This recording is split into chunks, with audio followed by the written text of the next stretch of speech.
All right, what's up, kid? What up, dude? Hey, how's 4-0 sound? Sweep. How That sweet it is. ugh, that is it. Um, I mean, See you to Brooklyn. Thanks for playing, I guess. thanks, I mean, guys. yeah, it was real. It was That fun. was fun. You More than know, real fun. we'll spend time talking about, was Brooklyn ever for real? Was this series closer than the 4-0 would lead you to believe? Did the Celtics end this franchise forever? I mean, from a Celtics perspective, the story is going to be great. Survive in advance. You Trash made it. franchise. Yeah, you made it. You made it around without Rob. Great news into a round two matchup against maybe um, uh, a Bucks team that's hobbled or a Bulls team that you think you would destroy, which would be great. It's going to be the Bucks. Chicago's such a poser team.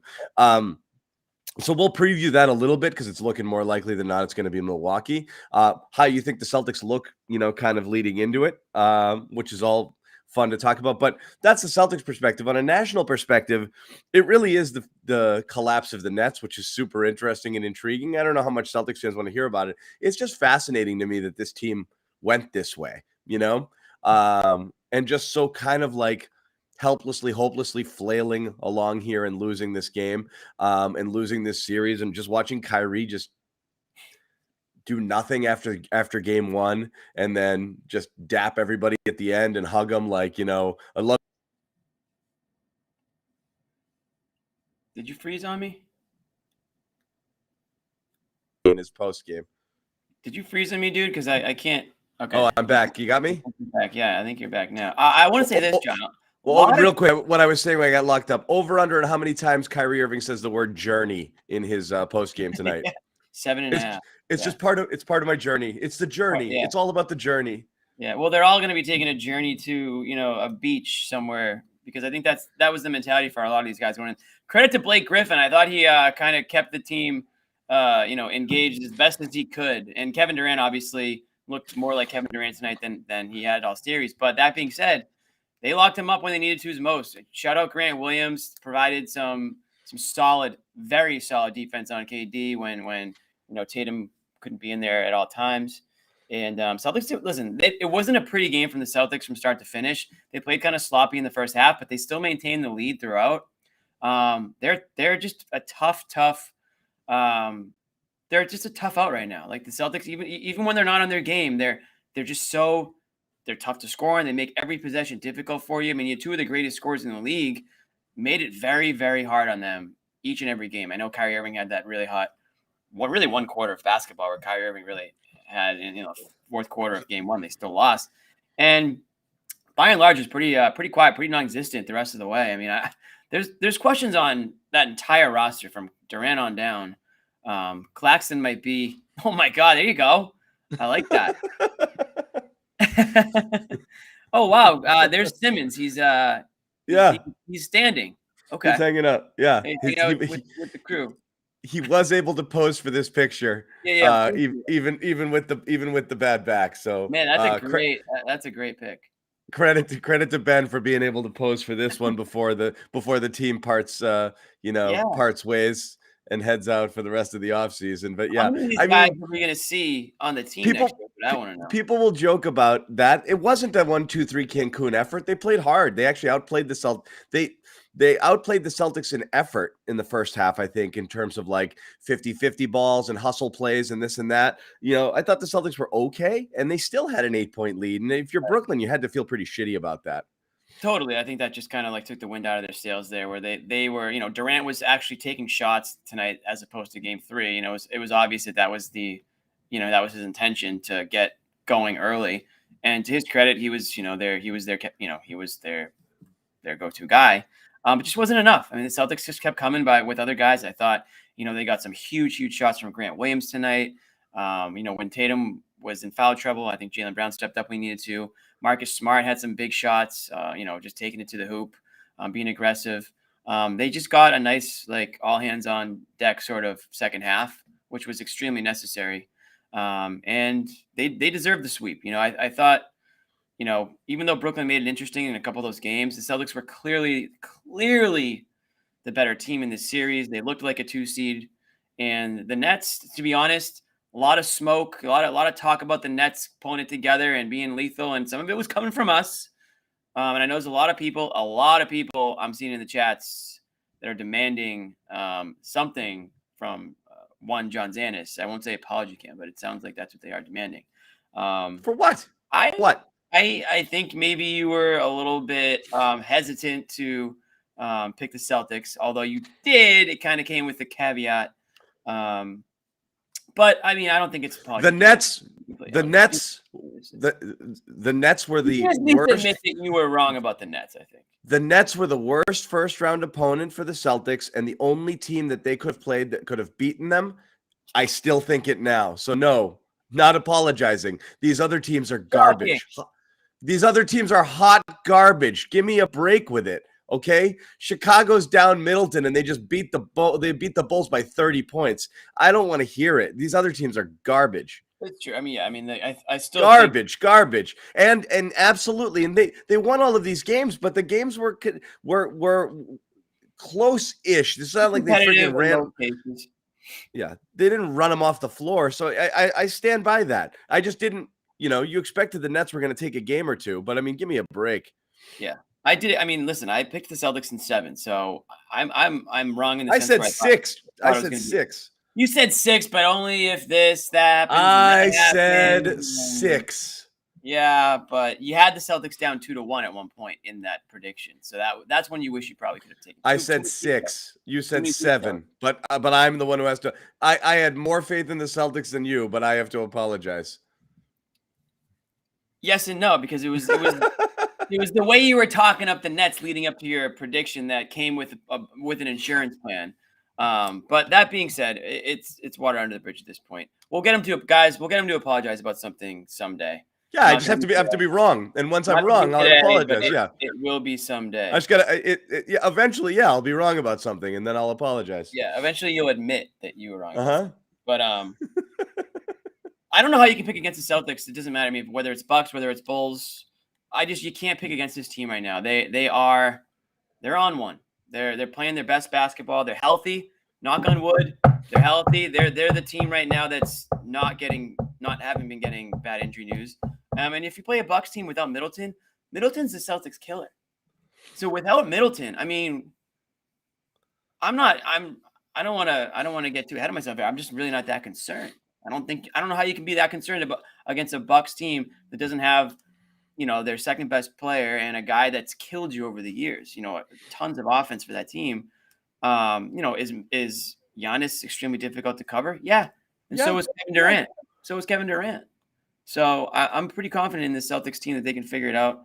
And again, we'll wait for that series to end. We're not going to start breaking down a series that didn't start yet, but just, I guess if you anything on this game specifically, John, that stood out to you.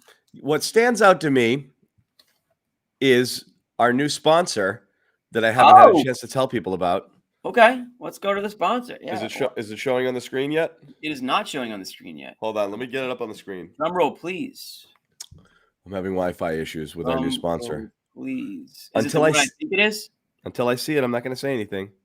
Okay. Well, you really jumped the gun on the sponsor. Reed. I did, but I didn't expect to be having my this whole thing out in the such heavy Brockton Wi-Fi issues here. About the game, I'd say the whole game and the whole series definitely lacked flow. Right? You could never really get it going. I felt like last 2 games for sure, the Celtics had the Nets at arm's reach the whole time. Could have at any point in time put them away, but also responded to every single Nets mini run. So like to their credit, but so in a lot of cases it was maddening because you're like, just slam the door already. You get it up to 10, 11, 12. They did that multiple times each of the last 2 games, 15 last game, and they whittle it all the way down. But again, to their credit, when these runs would come, the Celtics would stop the bleeding in time, push it back up to 4, 6, 8, and give themselves enough breathing room. Tatum fouling out was a different dynamic because then it was like, okay, who's going to shoot here? And, you come out of the next timeout and Jaylen just dribbles it off his knee, and they were passing the ball around. Nobody wanted to shoot. So the first couple possessions were like, uh-oh. So you were Yeah, worried they were scrambling a bit. They were playing the clock, it felt like, and you were worried they couldn't close it when Tatum went out, and credit to them, they did. But yeah, it's hard to get a sense of it, because Tatum was both spectacular but like maddening at times tonight. Smart had an awesome game. White offensively had one of his better games, so we still just don't ever want to see him shoot a three again. Al was big. Rob looks totally out of sorts, but we'll talk about that, and we'll give it to him. There's rust issues. That's totally fine. Yeah. But there's plenty of things to nitpick, but it's all bigger picture sort of stuff. How they're looking heading into round two right now. One thing, Jaylen Brown was saying something about hamstring issues popping up in the second half here. Something to keep an eye on. There's my sponsor. Do you see it? Yeah, I was gonna try to lead into it by saying that Rob's gonna be able to get fresh now. He have some extra time to get himself where he needs to be. We have a brand new sponsor on the Garden Report, and I think all of you out there have heard of HelloFresh before. Farm fresh, pre-proportioned ingredients, seasonal recipes delivered right to your doorstep. Skip trips to the grocery store and count on HelloFresh to make home cooking easy, fun, and affordable. America's #1 meal kit. So again, check this out. As we said, the vegetables and the produce and all of this stuff comes right to your door. It goes farm. Basically, I'm not going to say farm to table. It's farm to your table. It's farm easy. To mailbox. Yeah, farm to doorstep. It's awesome. You can pick your favorites. There's 50 different weekly options, so you get a lot of variety. You'll never get bored of the stuff they have. It's really tremendous quality stuff. We're getting a batch. We're getting several batches delivered to the Garden Report people, so we'll give you all of our. I might do a live cooking show on maybe. Yeah, exactly. So we'll give you all of the goods here. But again, we just want to tell you, go to hellofresh.com/banner16. Is that correct? Banner 16. So, no, I noticed that too. I didn't want to say anything, but okay, all right. I'm sorry. I'm just gonna keep going. It's 16 meals, so maybe that has something to do with it. Yeah, there are 17 banners now, but we don't. One of those banners was probably a joke. And we're shooting for 18. Maybe if they win this one, they'll take one off the board. Yeah. But yeah, banner 16. We couldn't get 17 free meals out of them, huh? Which is just to get the promo code. No. Okay. So We'll have to work on that. 16 free meals and 3 free gifts. That's pretty good. HelloFresh.com/banner16. Use the code banner16. Up to 16 free meals. That's pretty good. It's gotta be a free gift. I mean, you don't get charged for a gift. Yeah. So once again, that's of course not. That's what free is. Gratis. Free gift. Gift. Yeah, it's a gift. It's a gift. It's a gift. All gifts are free, right? We're 16. All right, we're gonna have to put our heads together. Once again, HelloFresh, America's number one meal kit. Okay, go check it out. Yeah, I'll let everybody know what I get delivered. I'm expecting some good ingredients. Anyways, let's move on. Let's just move on. New graphic, please. Before I will. I'm gonna leave it on the screen. 10 minutes between graphics over there. I know. It's tough. I got my Wi-Fi issues these days. So yeah, Bobby and Josue are there. Sherrod's at the game too. He's got multiple post-game assignments for a zillion different outlets. So we'll get to him if we can later, but we know Bobby and Josue will be jumping on and tons to talk about here.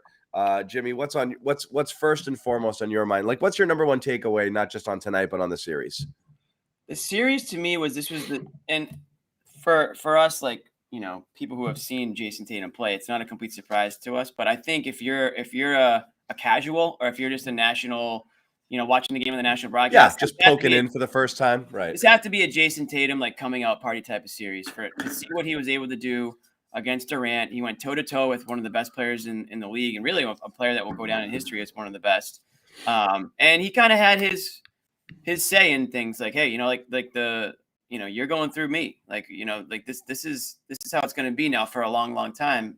The Celtics led by Jayson Tatum are going to be a problem. And that's kind of how I felt after a couple games. And sure enough, tonight, and obviously he was in foul trouble for much of this game, but he still had his moments where they were, he still hit the big three, he still drove to the hoop, and he had the swagger about him. It's something that we've seen for the last few months now. So to me, that's my main takeaway. I'm not saying that the Celtics only won because of Jayson Tatum, but that's just, he's kind of elevated himself to that upper echelon. There's a lot of all-stars, there's a lot of stars, but there's only a handful of superstars. And I think we've been talking about how he's in that like 5 to 10 range, but I think a series like this kind of gets him up to that like 5. We weren't, Jimmy, to be fair, because you and I were in line with this when the season began, and Tatum, who I don't think had, I don't think he had a big step forward year last year. And then the way that he started this year, and we always use like those top 100 lists as comparisons and this and that, and how do people view him? Yep. I think he was fairly cast outside the top 10 in that kind of 12 to 15, 12, 16 range in a class with very good players like Booker, Mitchell, Trae Young, all of those guys. Perfectly good company, outstanding players to be included amongst. But we always said like the difference between Celtics getting far or not is going to be, Tatum cracking into that top 10 and Jaylen Brown making another leap. Tatum clearly leapt into top 5 territory. I don't think anybody debates that anymore. I mean, he's clearly there, and and again, sure, it's a year in which you're missing some other big time superstars for most of a year, like Kawhi Leonard and Dame Lillard and this and that. But start to finish this year, it's really hard to argue Jayson Tatum is outside of the top 5 players this year. So yeah, I mean, at that point, you're arguing like, you're probably arguing with somebody that their favorite player is he 6th, right? Yeah, exactly. Is he 6th? So yeah. The point being is he's there, yeah, into that conversation. And like you said, to start this season in the way and a couple months in, people were wondering like, is he peaked? Like, I mean, I don't think people were seriously wondering that, but that was some talking points on, wherever you want to tune into. So I don't think anyone's going to be having those conversations ever again.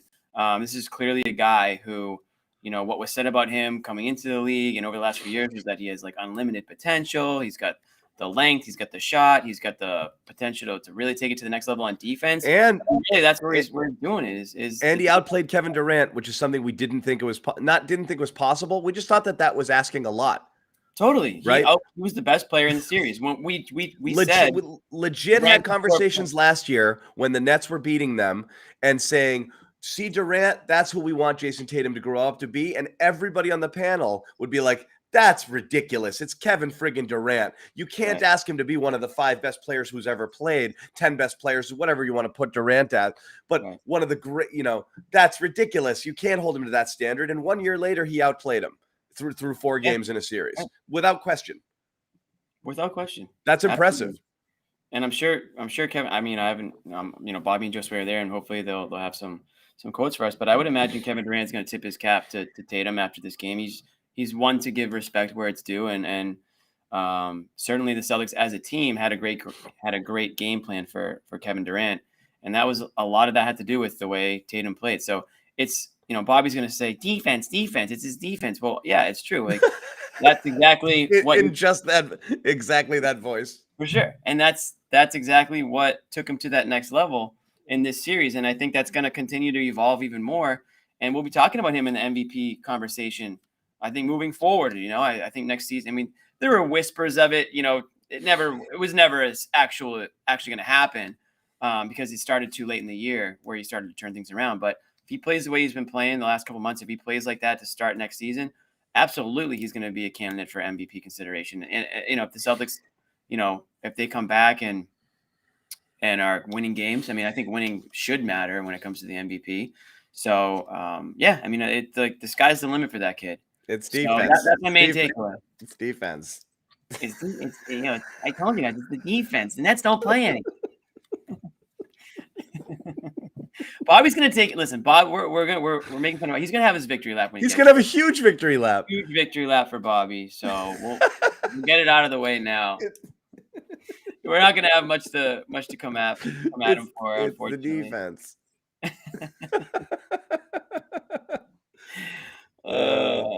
I love it. So, Tatum aside, other things I liked.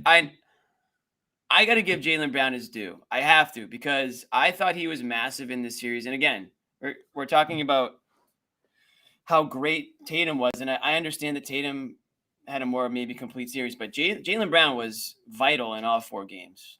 vital. I mean, you probably don't win any of the games without Jaylen Brown's contributions. I mean, I would say you definitely don't win those games without Jaylen Brown's contributions. He was huge when they needed him in some big spots in the second half of games in the fourth quarter.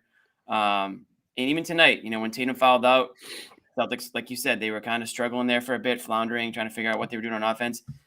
Brown came through for them and got them on the board, broke the drought, kind of righted the ship a little bit. And I think that he definitely deserves his props. Tatum's going to get the national dues tomorrow on all the talk shows and everything, but Brown had an unbelievable series himself, and this is after a season where he didn't get a chance to play in the playoffs. So I'm sure this meant a lot to him to be able to contribute in the way he did. So that's our Jaylen Brown segment. That's it. Jaylen Brown segment. You know what else I'm going to do? I'm going to steal Bobby's Grant segment from him. Steal it. Yeah, we didn't talk Grant. I'm going right out of the gate. Brownie Award. Oh, he's here. Crap. Quick, get it out, quick. I'm giving Grant the brownie. Yep. Co-sign. Unbelievable. Batman tonight. Batman in Gotham City. That was Grant tonight. He had some massive threes, played great defense, got in Kevin Durant's face. He was everything they needed. Brownie Award for sure. Seriously. Easy choice. Yeah. Easy choice. And Grant is like almost like he's like the personification of the Celtics team, You just Woo! You can hear the partying behind Bobby. Bobby! Wow. There he is. Take your victory lap, Bobby. What do you got for us? Well, Jimmy, I'm going to throw it at you. I heard the laughing. I wasn't on the air, but I went back and watched the replay saying, oh, Bobby's going to pick a sweep, of course. And here we are. So Game 3, I saw more of the folding I expected from Brooklyn than I did in this one, although this game to me was just some jacking shots praying for a win. And it worked at times. Other times, the Celtics were matching them and sustaining their lead that they built with stops early. So the Celtics come away, I think, surprisingly sweeping this series, just given the firepower on the other side. But in the end, their defense proved much more effective than people thought coming in, and the Nets defense, I thought, proved worse. And people thought it was going to be bad. Defense. Yes, it was even worse than people expected. They couldn't buy a string So of stops for that's the one thing. series. That's the one thing I'll contest. I actually didn't think the Nets defense was as putrid as I thought. They have no interior presence and the size kills them. But I thought they did an okay job given their personnel limitations. What I will say is I totally agree with part one. Celtics defense made life extremely you just thought Durant and Irving would get their shots because that's who they are. Everything was hard for them. Everything was hard. Oh, jeez. What happened? Claxton just missed another free throw. Sorry. Oh, ding. My bad. Just watching. That was low key one of the two low key best moments of the game. Such a good sideshow. Claxton making his 11th field goal and the loudest cheer in the place all night long, making his 11th free throw after missing the first 10, and then Grant's after the whistle defense on Kevin Durant, chasing him all the way down the sideline when he wouldn't let him get the shot off there. Yeah, Grant said earlier in the series that they want to make even Durant getting a cup of water on the sideline difficult. Yeah, he wouldn't let him get the shot off. The ref's right next to him, and he's chasing him to the sideline like this. I love that. Yeah, Ime said they want to hack away at Claxton and Drummond, who became a no-show in this series. Basically, what would they have done with Claxton and Simmons out there tonight? Yeah, you think of Claxton, Simmons, Drummond. It's Celtics, were you just panning to the Celtics playing defense? They've just been hacking at anyone they can see running by, whether it's Blake, whether it's Simmons. Oh my God. Blake's not great there either. He's better than those three. But Josue's in the Nets pressers right now. I heard Steve Nash call Claxton a developing free throw shooter. That's funny way to put it. I love Blake Griffin. Literally has to be demummified every time he comes into the game. He goes to the sideline and he's got a full body sling. It takes him a while to get up when he hits the floor too. Oh my God! Bobby, were you in there for any Celtics? Yeah, we just got Ime. Ime said he's going to celebrate on the plane and move on to the next round. A lot of chest puffing over not being afraid of Brooklyn, which I think a lot of the chat will be doing as well. But overall, I electric game plan from the coach here. Like we're going to probably rank our MVPs by the end of the show here. Ime's got to be in the top 3 to 4 most important players. I think Grant's worth mentioning in there. Tatum, despite Nick's contesting to Jimmy on Twitter, should come away with the MVP of this series, despite a rough game 4, by the way. But we'll get to that. And Ime overall, I think, just hit every nail on the head, like attacking the Stars and making them tired. Durant misses a huge free throw with 22 seconds left in this one. Crazy. Missed way more free throws than he usually does, which I think you can chalk up to fatigue for him. And then on the other end, doubling when Durant got inside in this series, but holding their ground individually one-on-one on the perimeter ended up being the perfect middle ground for them defensively. They weren't giving up Curry and all the other guys wide open shots off initial double teams, and the Nets easily burned them that way. They kind of hedged their bets a little bit in terms of how they guarded Durant, and I thought Kyrie just kind of took himself out of the series. Another I don't get what he pretty did. empty performance tonight. I don't Shoots get it at all. 18% from 3 after game 1. He's Not much of a factor. He's a strange cat, huh? Like, I don't get how you go from 39 points in game 1 with the I'll take on the whole world, F all of you guys, to like shooting like 10, 11 free throw. Excuse me. To shooting just a few times per game, not being assertive on offense at all. It's fairly strange. Just these last 3 games from Irving are really weird. Checked out. I saw a picture tweeted of him like walking in the arena, and it was just like I saw that, and that was kind of his demeanor throughout the game. Totally. Whenever you see him out there, it looks like he's like just doesn't. It looks like he's at a 9 to 5 and just waiting for. And what was up with Claxton this morning, joking about some reporter? I don't even know if we want to go back. Yeah, he did the I don't. Yeah, I want to go. Like what I know he was joking, but that was strange. And then overall, the game plan again for Brooklyn, ton of switching, putting their bigs on the perimeter. You talk about the lack of rim protection, John. They switch everything, which didn't end up being a great formula. Blake comes in again, and he's Blake. He hit the 3 off the backboard, but overall he made himself a target defensively. And playing in crunch time, as Ime said just a few minutes ago, gave the Celtics a guy to really target with Jaylen specifically. And Jaylen gets splits the pair of free throws there. Gets the and one to go with Kyrie kind of lost on a switch following him. And those ended up being the 2 big plays down the stretch that sealed the game after Tatum fouled out. Great poise from the offense after Tatum goes down, producing good shots. The Horford 3, again, a play that Blake was guarding, was huge there. And overall, they ran their offense, John. That was my biggest thing coming into this series. The Nets, they had stretches of decent defense, as you said there. Well, they're Celtics, just learning each other, Bobby. They have to gel. They still need to gel. The Nets made it easy to run the offense that the Celtics want to. Downhill every time, bad rotations off of collapses, open threes the whole way for Boston. It just, offense came easy for the Celtics in this one. And really the 2 games here in Brooklyn, the Nets are hanging around, right? They're making shots. They're staying within 6-7 points, but they can't get stops to get over the hump. They didn't even end up taking the lead in this one, but they got really close.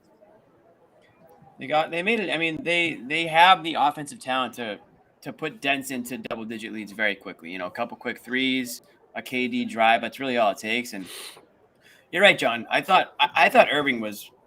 After the game 1, he was non-existent. I mean, if his name wasn't Kyrie Irving, who the hell would notice that guy really much at all? He had a 3-pointer there when Marcus Smart gambled and left him open. But he was very underwhelming, I think is the word. I don't know how you could think otherwise. And when Durant was rolling in this game, wasn't he? This was a bounce-back effort for him, and you think that would flow. It flowed into a big night for Seth Curry, certainly. Mm-hmm. You would think it would flow into some space or availability for Irving to do something, and it never really did. He had 7 points late, helped push them within 1, but that was really his only charge all game. He entered the 4th with 13 points. Yeah. The one of the saddest things. What you're just talking about the Nets, like physical limitations. One of the saddest things ever was the Steve Nash. You didn't see it, Bobby, because you're at the game. Steve Nash did an interview with TNT, just talking about the game, and he's like, they're like, "What's well?" We're getting killed on the glass. He's like, so what are you gonna do there? And then they're like, well, then you went with the small lineup. He's like, yeah, we got to do that to create space, I guess. But when we do that, we get beat up on the glass. So there's really nothing we can do. Basically, like, we're going to lose no matter what strategy we employ here. So we're just trying to, like, death by 1,000 paper cuts rather than lose it all at once. Like, he was just approaching it's it true, like, right? he was approaching it like there's literally nothing we can do. Like, no matter what we pick personnel-wise, and this is the strength of the Celtics. If you have size and people who can space the floor and who can defend multiple positions, you just don't have a lineup that's one thing or another. It can't be exploited. Whereas no matter what lineup the Nets are putting out there, you're like, oh, they're going with the Blake Griffin lineup. Let's go there. They're going with the Bruce Brown lineup. So they're small. Let's do this. It was always going to be areas that you could exploit there. The Celtics did a good job of that. Looks like some players are coming to the locker room, so I'll be back. Josue should be here shortly. I see Kyrie's talking right now, so we'll have some more reporting. Journey. It's all about the journey. We're just beginning our journey, Bobby. Our journey here. Our journey. He said this is good motivation going into the summer. Yeah. I believe I just saw on the thing there, but we'll be back with some quotes. Yeah, motivation. You shouldn't still need motivation, dude. Like you're in the playoffs already. Kyrie's gonna wake up and everyone's gonna be gone, and he's gonna be like, "Wait a second, where did the team go?" Like, now we're out. We'll be happy about that, though. We're out of here, never dude. been one to rally the troops, I don't think. So, all right. So Bobby in and out like a hurricane. He's gonna go check out some Celtics. Hopefully, there'll be some good quotes coming out of this one. Whether it's Tatum, Brown, Grant's usually good for a couple. I mean, they should be fired up. I mean, this has to feel different than some of those other series they've been in, because I feel like they have to know that I feel like it's more real this time. Like there's a lot more, I feel like, at stake for them. And I think they realized that when they lost in that bubble, that was a wake-up call. I know Tatum's gone and said that, like, because after they struggled after that series lost, it's hard to get back to that point. So I think they're playing with a little bit more of a purpose. They know what's at stake. They know what they need to do, and they should be the favorites. I mean, they really should. They'll definitely be the favorite next round, regardless of who it is, Milwaukee or Chicago. Now, I know Milwaukee is a much more complete team than the Nets, so it's going to be difficult in that sense. Even without Middleton, it's not going to be no one's going to predict a sweep just because Middleton's not there. But I still think the Celtics, I'm fairly confident, I'm certain actually, that they're going to be the favorites going into that series, as they should be. I don't know how you pick against them right now. I'm not going to be able to pick against them until, depending on who they play in the NBA Finals, if they get to the NBA Finals. Yeah, and again, that was always my philosophy on one. There was no pre-Rob injury. I don't think any of us were picking against them. Right. We're picking against them, period. Fully healthy now, I can't see picking against them. That being said, both next rounds, if you get all the way through, are extremely tough opponents. So yeah, let's assume Milwaukee and Miami. If you assume it's Milwaukee and Miami, yeah, two great teams, well coached, players that have been there and done that, and gonna be tough series. Yeah. We even talked about it, like when the odds makers had the Celtics as the favorites to come out of the East to get to the finals, they still only gave them a 35% chance, which means the most likely thing is you won't reach it because it's that hard, because there's that many good teams. But they're going to be favored in every series they play the rest of the way.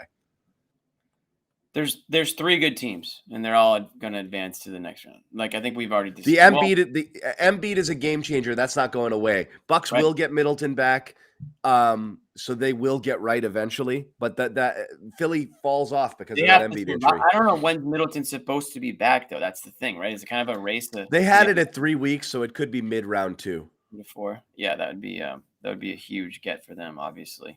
Yeah, and I'm sure they'll try to get him back as soon as as long as he's healthy. But the freaking. Let's get a nice little break here too. I mean, geez, what are we talking about? Like a week off, probably. Well, they try to make these game ones on the weekend, so they usually set the weekend for game 7 if necessary or game 1. Right. So So, I mean, if obviously, Milwaukee wraps up Chicago, if Chicago doesn't go 7, the Celtics will play game 1 on the weekend, probably like a Sunday game. right. So it's So still a big layoff. well, yeah, because Milwaukee and Chicago play Wednesday. Yeah. So that, if Milwaukee does win, they're gonna have what, 2 days? Maybe they'll push it to Sunday to give them an extra day. I don't know. It'll be the weekend for sure. Yeah. But yeah. So game 1 will probably be Sunday. If Yeah. Milwaukee wraps it, if Milwaukee doesn't need a game 7. Right. Interesting. So they're not gonna they're not gonna wait for the other series to finish up. They're just gonna, if they have the matchup ready, they're gonna schedule it. Because they always do that. Some series start while others end. They leave that weekend for game 7s if necessary, and game 1s for the series that are wrapped. Yep. So Either way, nice little break though. They can get back to Boston. They can work on some things. They can rest up. It's the play. It's a long season. And some of these guys play. Al specifically, guys that are could use the rest after playing the amount of minutes that they've been playing. There's no negative. There's nothing negative to talk about sweeping and having a week off, or 5 or 6 days off to get your shit together. And yeah, I wouldn't have minded. I mean, look, I wouldn't have minded seeing Rob get another game under his belt because he definitely looked rusty as hell. But whatever, more time. Yeah, they'll go 5 on 5. They'll practice hard, I'm sure, a couple of times and make sure that he's good to go. So I'm fine with that. Yeah. He looked a little rusty at times. You're right, but he still got up there, threw one down on the lob, and did Rob-like things. Yeah, he looks like that version of himself that doesn't have full control over his arms and legs. And just kind of like, whoa, what happened over here? So it's some of the basketball instincts are just a step behind. Toronto is going to beat Philly. They're up 14 with 2 minutes to go. So that's going to go to a game 6. Yeah, this Philly's in trouble. Very interesting. Even if Philly gets out of this, they're going to get a Miami team that's going to beat the hell out of them. Beat them up. Philly's toast, I think. It's too bad. Embiid, obviously had an MVP season, and the fact that Philly is even where they are is solely because of him. So I feel really bad about this type of injury too. When you have a guy like Embiid who's 7'2", 290 pounds or whatever, like when he suffers things like back injuries or lower extremities or his feet, you're like, I get it. He's huge. That stuff happens. That's the downside. But a thumb is such a freakish thing. I know. It's so important, obviously. So I know. You're the right thumb, Yeah. It's too bad. You really feel for the Philly fans. It's more than anything, too. Yeah. Just kidding. Don't give a shit about the Philly fans. Sorry. Harden with another whatever tonight. He was 5 of 17 the game before this. Yeah, Harden. That's the other thing. Like Brooklyn, Philly, they all have issues that go beyond just being eliminated in the playoffs right now. Like there's just some huge questions in terms of roster building and what they're gonna look like even going into the next season. And you're gonna feel pretty good if you're the Celtics. I mean, that's crazy for me to say that because I wanted to blow up the entire organization like earlier in the season. So like, yeah, I've done a complete 180 very quickly. But they're all of a sudden in a great position. Yeah. Going into next season, even not to look ahead. But if you hated the notion of these like ego-driven super teams, right? Of like just mega stars forcing their way into places with one another, regardless of fit. Then you've got to feel great seeing the 3 best teams in the East being the Celtics, the Bucks, and the Heat, which every piece on their roster complements the other ones, and even though there are superstars on these teams, multiple superstars on these teams, they're like constructed far more organically rather than like, I want to play with this guy, and like make it happen. And everyone else, and when I get there, trade everyone else. Okay. Like that's real. Like this idea of like, how do you establish, think about the Nets from the moment Kyrie arrived, okay? Kyrie and KD arrive. KD's not playing. Kyrie comes in there. He looks around the room and he's like, we got it. We'll be good as soon as we get rid of all of these guys, basically says that like publicly. Then he gets hurt, misses most of that year. They perform fairly well without him. Then they're like, okay, let's get rid of all of those guys, and then they trade for Harden. I got a couple of things that I'm seeing on Twitter that I want to read. So, Bobby Marks, who is like a front office insider guy, everyone knows him. He had a tweet. Jaylen Brown earned a $482,000 bonus with the Celtics reaching the second round. So now we know why he was playing so well. Like I said, I was like, Jaylen Brown gets, he's got to get his props. He's like, yeah, I'm getting that money. We're winning this series, definitely. Yeah. The other one, we have a quote, a Kyrie Irving quote. No word of journey in this one, but he says that he plans to re-sign with the Nets. Quote, when I say I'm if here, if y'all will have me. If you have me. He goes, when I say I'm here with Kev, I think that really entails us managing this franchise together alongside Joe and Sean. Now he wants to build the roster. It's not your job to manage. Alongside Joe and Sean. Joe being the owner and Sean being the oh my God. Man, that is just so he wants to coach, he wants to own, he wants to GM. Does he want to play? Because it didn't look like he wanted to play. So I don't know if this guy knows he's a player or if he thinks he's past that. But that's a classic. If you're the Nets, would you take? I mean, he can opt in. He says he's gonna right. So, is the idea that he opts out to re-sign? I don't know exactly how. Yeah, that's how it works. I imagine. I mean, wouldn't that makes the most sense? Yeah, and that's he opts out and re-signs. Yeah, maximize your. Is there any world in which the Nets say no? They're married to it at this point. Kyrie reiterates that he is confident he will be with the Nets. Quote, there's no question where I'm going. I'm here with 7, meaning Kevin Durant. So Durant is secretly gonna walk up the back steps and be like, yeah, me or him. Yeah, KD. This is all news to KD, I bet, right? No, I mean, I don't know. It's like I said, it's a very interesting situation over there. We obviously Celtics fans know that Kyrie Irving has said that he plans on re-signing with teams in the past, and that has gone differently. But the difference is Kyrie Irving's got his buddy with him now. He's got Kevin. We just talked about buddies wanting to play with him. He calls him 7. 7. Yeah, I know. So 7. Cool. So cool, man. But that's the difference. Kyrie wants to play with his buddy. And he didn't have any buddies here in Boston. He had some of the younger guys who they didn't have that same connection, whatever. It sounded like Jaylen Brown says that they butted heads a lot when he was on the team. Not so much now. Not that really matters, but I think we all kind of got that impression that there was a huge disconnect between Kyrie and the rest of the team when he was here. I mean, I was there all the time. I could see it. I think we all could sense it. There was just it was all bad vibes in that locker room during that final season.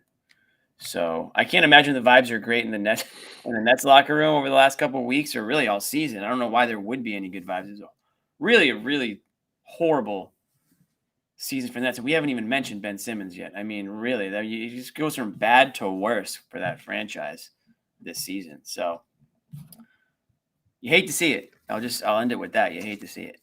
The Simmons stuff took a weird turn today too. Somehow and in such a predictable way.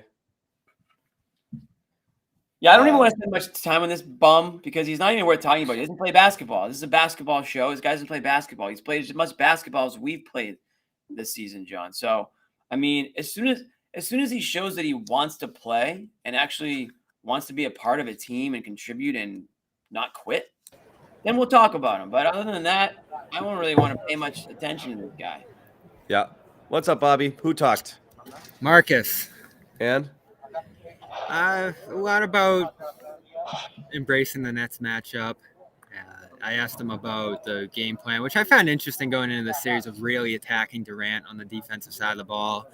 Kyrie forcing those guys to defend and I think wearing them out over the course of this series. And he basically raved about Ime's game plan overall coming into this series, that he put them in great positions to win every single game, had every little detail down. And you could really see that against Durant, especially from game one.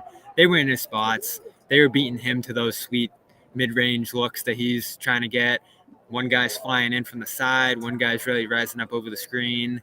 double them at the exact right moments. They were drilled on the Durant tendencies, and having that week where the Nets were, playing Cleveland in the play-in, I think helped toward that. They had a ton of preparation time there. It was pretty clear coming into this that they were ready to defend this team. They had everything mapped out, tons of film, and they executed it well against this group. Like the defense, you really can't say enough about how ready they were. We thought they might be able to slow Durant, make life a little difficult, but didn't you think like Kyrie and Durant were just going to go off in this series and you just have to live with it around the edges and outscore them? You thought, I thought it would be an always one or the other scenario, right? So like if you don't expect them always both to be going off for 35 or 40, but you wouldn't think you'd have multiple games, 2 games with them being as quiet as they were in games 2 and games 3. That was really surprising. You saw Kyrie go off in game 1, and that was almost enough to beat you on its own right there. So you just thought there's going to be a 40-point game in there because that's just what they do. It didn't happen. Somebody, Honest Larry, I don't know if you guys follow on Twitter, made a good point today. Was like the Celtics defense is like a boxer who just keeps punching the other guy in the arms until his arms are so tired he can't lift them up anymore, to hit you back. And that's kind of the case, is like it just wears you down over time because you have to work so friggin' hard for everything. And that's just what it was. It's exhausting. The Celtics are such a pain in the ass to play against, and it's their best quality. They're so annoying. We talked about their defense at the end of the year or during that, the whole run, the last 35 games.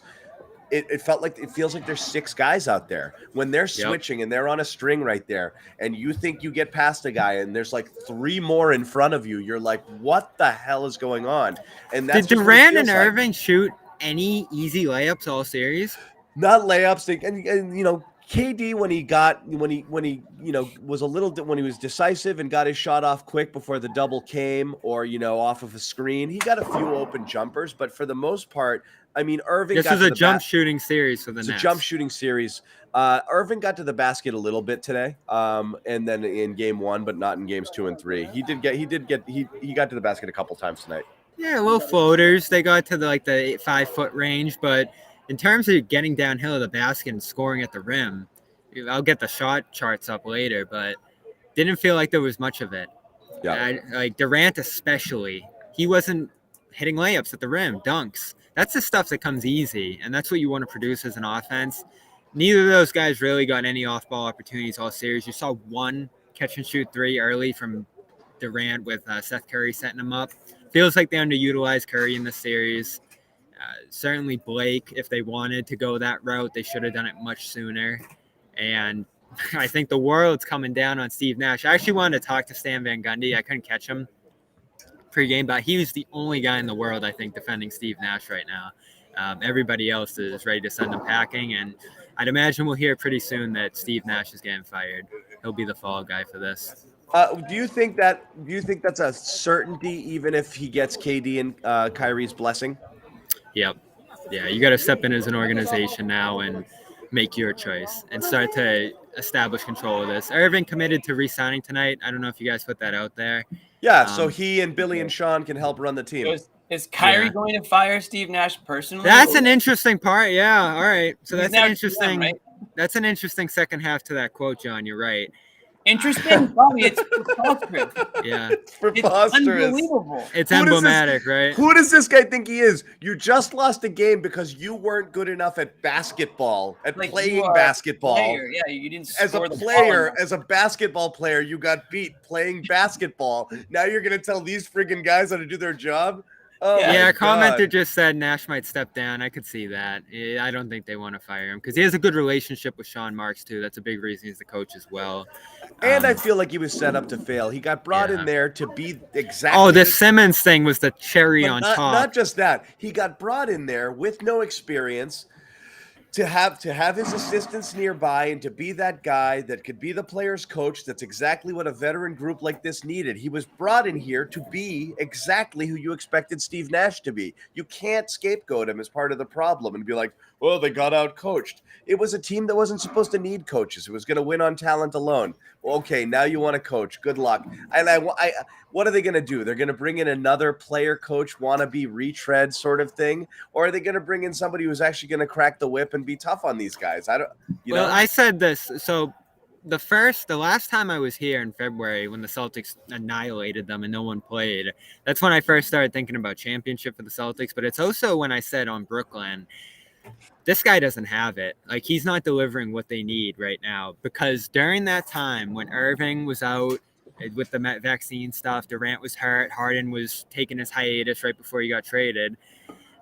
That's where they need to build up role players. That's where they need to establish the guys who were really going to help them once the stars got back. And they lost 15 or 17 of 20 or whatever it was, blown out in every game, developed nothing. Ime was even asked about it. Like, did you take any little thing away from that game? He said nothing, because the Nets didn't do anything. They just started firing away with the young guys.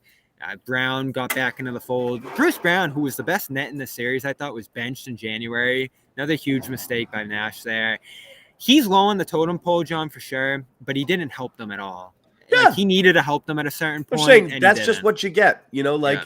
If you get a team that is supposed to just be an offensive juggernaut, but can't really defend and doesn't have a top shelf coach who's a strategic X and O guy, then don't be shocked when you lose because you can't defend and your coach can't help you, can't help you in certain situations. Like, that's what you bought. Don't get pissed that your sports car doesn't handle well in the snow. Like, that's what you got. Yeah. Okay. So and that's what I mean. Is like, it's not that's not the problem. The problem is you built this. You made it this way. And the story will be written again, I'm sure. It already has been by Christian Winfield. What could have been with Ime?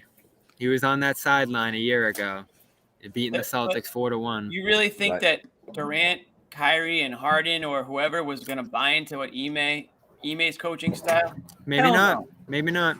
It's one thing to, Team USA and all that stuff and to be an assistant, but listen, Steve Nash was dealt, an impossible hand. You're right. You guys already touched on it, but on top of it all, he had to deal with a circus all year. Kyrie Irving not being able to play, and then them deciding that he wasn't going to play at all. Harden and Durant having issues right off the bat. Trading for Ben Simmons, a guy that literally. And they made him look foolish, Jimmy. Like, think of all the lying he had to do and just all the misinformation he had to put out there right up until the last day. Yeah, he couldn't even focus on X's and O's. This guy was constantly the puppet master. He's the puppet. The PR guy. Exactly, he's the PR guy. So it was. Listen, if Steve Nash, the first thing Steve Nash should do tomorrow morning is step down, and that doesn't mean that he doesn't belong in the NBA in some role, and maybe he'll get another chance as a coach again someday. It's just not the situation that he needs to be in, and I would agree. Like, he needs to start fresh somewhere else. I don't know where that is, and I don't know who the answer is going to be. I mean, this isn't the Nets post-game show. We'll get to that. No, they're interesting because nationally, they're interesting for a couple of reasons. One, it was a super team that we thought was going to. They were the championship favorites coming into the year by far. They were, but that was before everything went wrong for them. Yep. Everything. They were supposed to block everyone's path in the East to contention. They were supposed to just, and we're talking last year too. If they don't get a couple of injuries, that the foot on the line. Well, whatever. I mean, you're still talking about Harden. Yeah. I'm not going to say Harden bad luck with his injuries. He's woefully out of shape and has hamstring problems. That's what happens to out of shape people. And so, but he had that hamstring thing. He was playing on one leg in the playoffs, and then Kyrie sprains his ankle against the Bucks and doesn't play the last 3 games of the series. So it's not just the toe on the line. They were this close to probably winning it all last year. And then they were supposed to come back reloaded this year. And if Kyrie doesn't pull his nonsense, Harden doesn't show up fat again. And again, that's their problem, though. This is what Jimmy talked about. There's something wrong with these guys. I'm putting it on Kyrie. Never in the history of this sport, and maybe there's an example or two. Joseph, if he wants to pull the history card out, can do it in the chat. I can't think of a guy not showing up for a season. Yeah. Just flat out not showing up. Well, Just you got didn't go to two. work. You got Yeah. Simmons and Kyrie. They're both on the same team. It's And that's amazing. where- Those are two of your signature They players. know how to pick them over there in Brooklyn. And, I mean, before that, Harden just shows up kind of 50%, and then eventually was like, "Yeah, I'm hurt again," and then just quits. Just because he had to carry them for a few weeks when Durant was amount hurt. of What a joke. quitters! What a bunch of quitting losers! And, like, So I can't look at Durant. Durant's the Yes. opposite. Like, no, he's- Durant, I actually such a gained respect gamer. for. Yeah, I can't He imagine. struggled in this series, and he deserves criticism for that. But beyond that, I think this series was more just emblematic of the weight he's had to carry all year. I think Stephen A's done a lot of good commentary on the situation in Brooklyn. While Kyrie was resting during their home games, Durant was traveling, carrying the offense. MVP candidate for the first half before his injury. Yeah, He deserves very little criticism coming out of this series. He was amazing this year. yeah. Criticism My respect for Durant went up because I've always thought he's a bit of a whiner too about certain things, but he just played the last 2 years despite the entire circus. Yeah, I mean, it's a damned if you do. Jimmy, you were just talking about like any option the Nets went to was going to be futile. Even for Durant, like, I'm going to go in the scoring isolation mode. That wasn't going to work for him just because how the Celtics were defending. And then in game 3, he went into passer mode, and it's, he only took 11 shots. So he was kind of damned if he did, damned if he didn't too. Yeah, in the passing mode, that was a bad decision. I mean, Kevin Durant needs to be Kevin Durant. He needs to be the number one option. He needs to look for his shots, and guys need to do everything they can to get him a shot. So that you could blame Nash. If you want to blame Nash for something, that's certainly one aspect of it. I don't think Nash had any effect on the in-game adjustments with these guys. I don't think he had much control there one way or the other. And you're allowed to criticize Nash. I just think overall he was put in a situation where he was doomed to fail. So in that sense, he's gone. It's going to be interesting to see what Kyrie Irving's, what the hell he's talking about, putting the team together and bringing in, working with the owner and the GM. And it's a crazy statement. I think he's LeBron James. Like, it's like, dude, you're nowhere close. You never will be. So yeah, that's a bad sign for their future. Horrible. I mean, imagine hitching your wagon to that. And they have to, right? They have no choice because they already traded Harden. No, I know they have. They have to say all the right things, and they have to smile, and they have to put up with everything about it. But at the end of the day, it's not going to be easy. I mean, yes, they have Kevin Durant, and if KD buys into it, and him and Kyrie can get on the same page early on, maybe there's a few role players that they can bring over.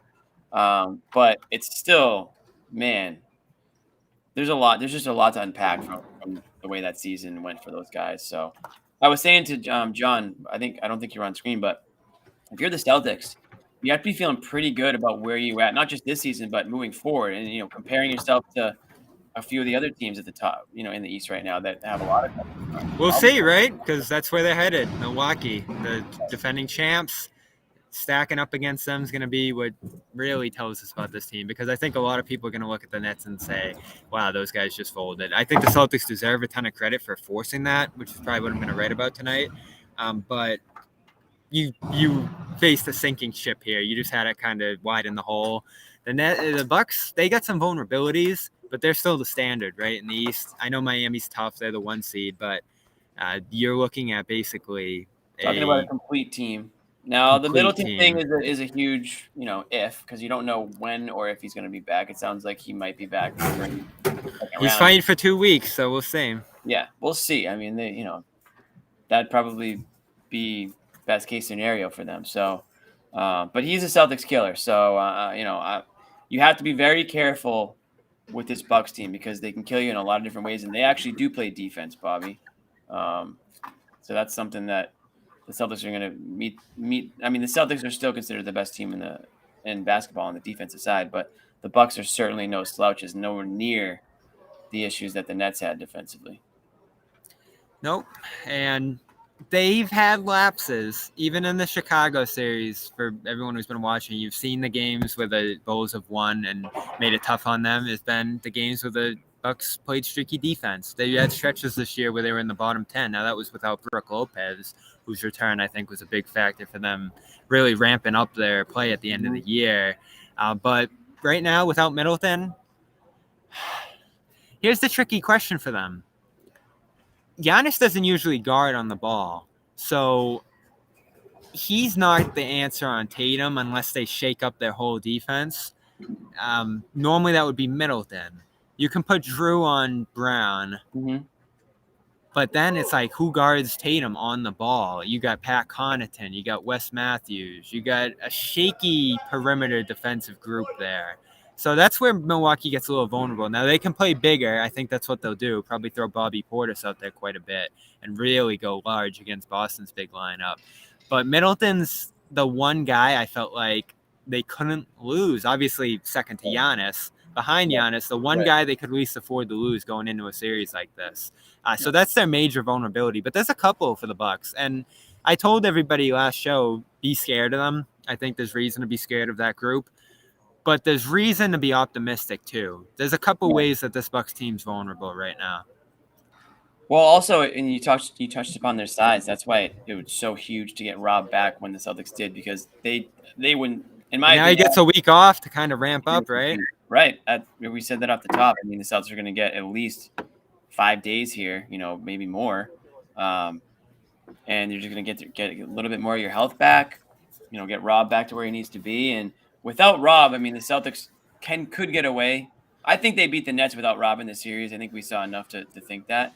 But it would have been a lot more difficult. But the Bucks just pose a lot more of a bigger threat in the paint, whether it's Lopez, Giannis, Middleton. I mean, Holiday. Constant pressure. Yeah, right. I mean, and you know what? If I'm going to nitpick this series, I didn't think the Celtics rebounded well. I actually thought they rebounded terribly in this series. No, God, the offensive rebounds, that they gave up, just bad ones, lazy ones, just not putting bodies on people, just falling asleep. Tice had such a bad series, didn't he? Letting guys slip right by them. The rebounding was lazy. It wasn't. Yeah. It wasn't a good team rebounding effort at all. They were switching a lot, and that's the downside to that. In position all the time on the box outs and such. So that's going to be a key area against Milwaukee. They'll make you pay, unlike Brooklyn did. And I just want to see. Like as you said, Tice. For what Tice was a great pickup. He held it down. That's all you could ask for. He's done enough. He did some things in the offense. You can go back to the bench now, please. We want to go back. Is Rob ready? It doesn't matter. We want to go back to 10-minute Tice. Yeah. And it's time to put Rob back in there and go. Did he look ready? No, he looked really out of sorts tonight. But you're talking another week of practice and 5-6 days off, which is great. Get ready. Now, practice in full. Would it have been the worst thing in the world to get another game or two in reps? No, but also you don't want to risk the series running. You weren't going to extend the series just so Rob would play more. But if he got more game action, would have been better. But this is why when people were like, oh, I wouldn't play him. Screw it. He's ready. Play him, because you really did want some ramp-up minutes. This was best case scenario. They didn't really need him. He didn't make much of an impact at all, but he got some game action under his belt before going against Milwaukee, because you really do want to go back to your power starting five to start that series and pretend like nothing ever happened, and then just reset your rotations and go back to what you were doing beforehand and not have to worry about it. I don't want Tice out there against Milwaukee to start. Please. No, I think everything you said there is right. Yeah, please no. Yeah. Please, basketball gods. Please. Yeah. And Ime did say he thinks Rob should be ready to go by the next time they play, which take that for what it is. And he had the 24-minute limit tonight, which was, I think, a pretty big leap up on. You knew he was playing more because he got 2 stints in the first half, so you knew they were upping him. He got one stretch in the first half and the second half of last game. And Simmons was 14 though. What's that? Stillings was 14. They reached a point where it wasn't working, so I think they cut it down a little bit. It wasn't. Grant was so much more effective. Yeah. And Grant, man, what an effort. Grant got the brownie. Yeah, I heard that coming in. Man, I wrote about him for Boston Sports Journal last week because he really is a remarkable case to look back on. We throw it back 1 year ago to this series. He didn't play at all in game 1 of that series. Game 2 and 3 got some garbage time.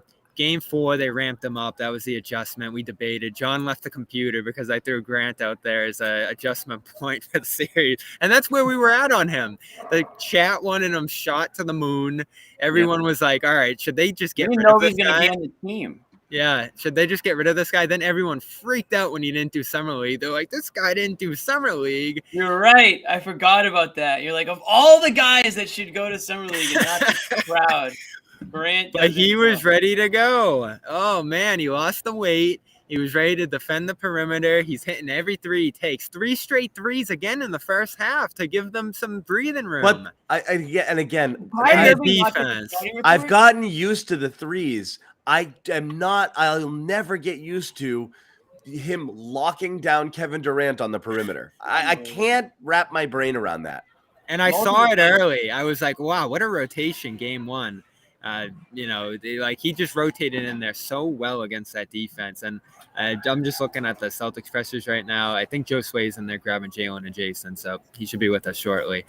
But yeah, Grant, what an evolution. Not only what amazed me with him this year was not only the spike in his play, but his bold attempt at becoming a leader as well. Like, I go back to that San Antonio game. They lost on the road, 15-0 run late. DeJounte Murray just punked them. They fall to 10-10. And who's on the podium as we're kind of debating the leadership void there? And it's Grant saying, like, we can't get this together next year. We got to get this together this year, not 4 years from now, right now. And a guy with as little cachet as he had coming into this year, taking as bold of a stand as he did there, I thought spoke volumes of the urgency he and some others had to get this right this year. I don't think any of us thought they'd have the turnaround they did, but it was urgency like his, and really his hot start to the year too, that gave them some hope. And man, you need guys like this in the playoffs.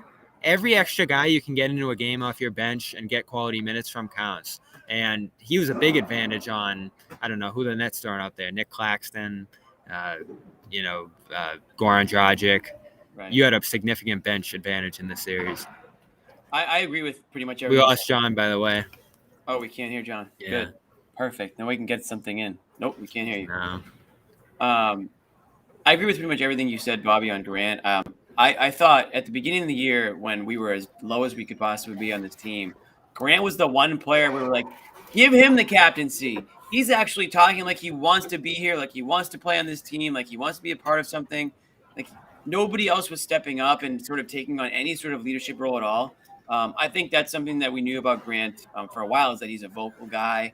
I think maybe sometimes to a fault. I think sometimes his teammates want to smack him, but it's all love. I just think that Grant's ability to lead sort of off the court, his personality and maybe his I don't want to say attitude, but I guess attitude has allowed him to become a better player. He's putting in the work, and you can clearly see how he's improved, not just from the outside game, but like John said, on the defensive side of things, staying with his man, being a little bit of he's not like, I know people like to compare him, or I've seen it on Twitter, they're comparing him to PJ Tucker. I don't think he's that level of bruiser, certainly, and like the toughness isn't quite there, and he's not as physical, but I still think he can get close to that. He can be. Later in his career, that's something that he could probably add at another point. But his outside shot it's already there. I don't know if Kyrie Irving just didn't get the scouting report on Grant, but he just left him open at one point for a wide open 3 in the corner. And there was some huge, huge shots from Grant in this game 4. And that's why he was our easy choice for Brownie. The Brownie. Johnny, got the Brownie. There you are. Okay. Can you hear me okay? Yeah. Do we have a Brownie leaderboard? We should go back and keep track. I know that Jaylen Brown has the fewest brownies. Jaylen had an awesome series. Jimmy gave him the series MVP. Did you, Jimmy? Well, I look how proud Bobby is of you. I didn't. I understand why everyone's going to pick Tatum, but I want it to be known that I think Jaylen Brown is right up there with him in terms of importance. You don't win any of these games without Jaylen Brown's contributions. So in that sense, I don't know how you can't consider him, an extremely valuable 1A type MVP. Now, Tatum's defense on Durant and Tatum just in general, we're talking about a player now who's vaulted himself into the top 5 of the league. So it's hard to compare the two. But I just think Jaylen Brown's contributions should put him in the conversation for team MVP, because again, like what he did in I think especially late in games when they needed. He stole game 2. Yeah, but even game 1, he went on a nice run. Tonight when Tatum fouled out, he had the basket to sort of stop the bleeding there. I know his ball handling is still iffy at times, but I just think that his clutchness, his aggressiveness to get to the hoop right now. Can I add this to the resume too for your argument? Hold on 1 second, Josue. I see you in the waiting room, but I can't tell if you're lined up or not because it looks like the camera's shooting up at you. So when you're ready to go, give me the thumbs up. Thumbs up or something. Yeah. Because right now, that's what you're gonna look like, huh? All right, we're going for it. That's what I'm going with, man. Come on. Because it was shooting up your nose. I was like, all right, he'll eventually square up. You didn't get the hint. Nah, I'm going with this. I'm going with this right here. I'm baseline right now. All right. They're taking away all the places to sit.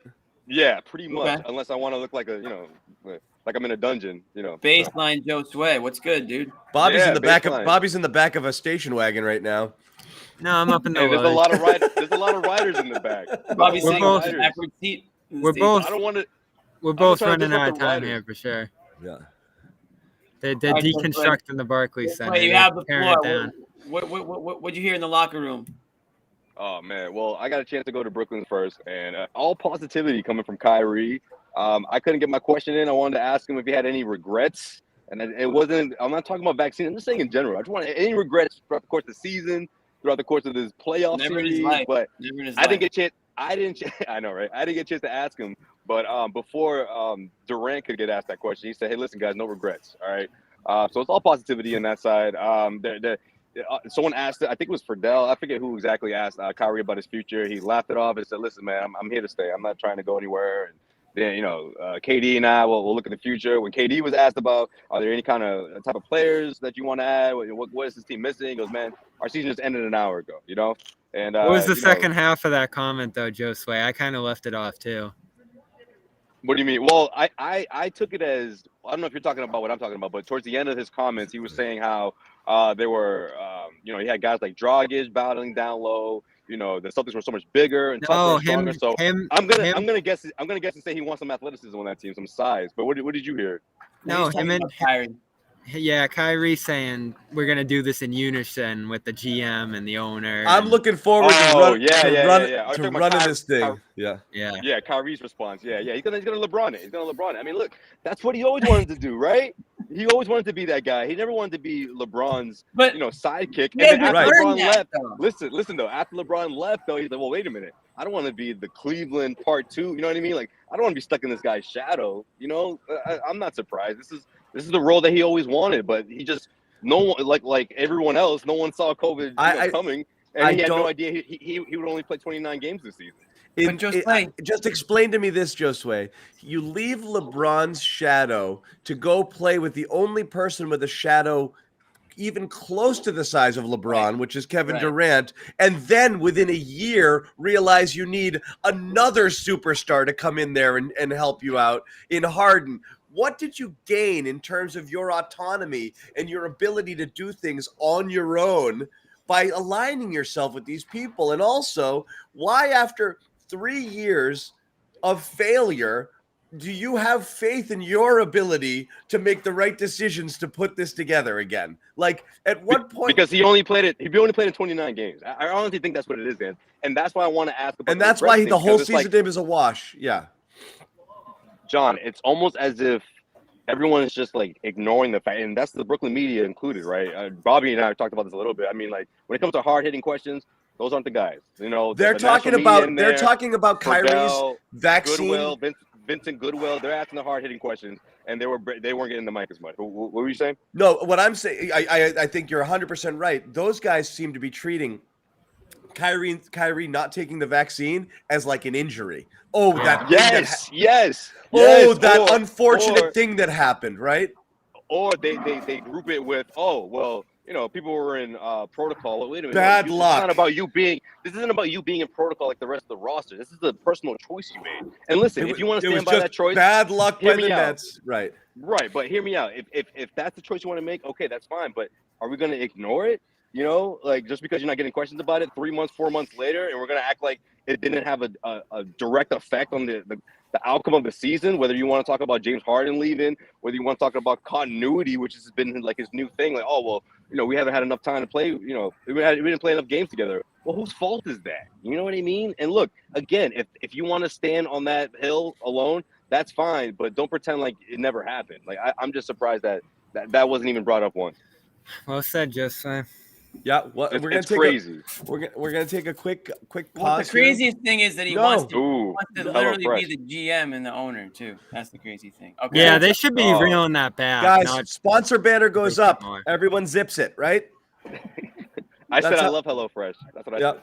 Do you have your own experience? Yes, but not on my name, if that makes sense. A friend of mine was a big fan, and this is a few months ago. I tried it, so it's really good, but I haven't used it personally, so I'm looking forward to it though. I will soon.